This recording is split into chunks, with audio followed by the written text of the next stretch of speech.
khoan đất chính hãng nhà Hubero 520 nòng 44 ni các bác nhá.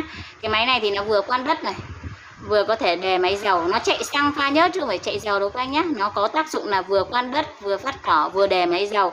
Thì các cái khẩu đề đây này các bác nhá, khẩu đề là phải mua nhá, chứ là không thể kèm theo máy đâu. Nhiều bác hiểu nhầm là nó phải kèm theo một cái mà không phải. Nhà các bác sử dụng máy dầu nào thì em sẽ các bác sẽ lựa chọn cái máy khẩu đề đó, và với giá là 100.000 một cái khẩu. Nếu mua cả máy và kèm một khẩu đề là 1.750.000 các bác nhá. Nếu không lấy khẩu đề, chỉ lấy mũi khoan, lấy máy và mũi khoan về khoan đất thôi thì em sẽ báo giá riêng các bác nhá.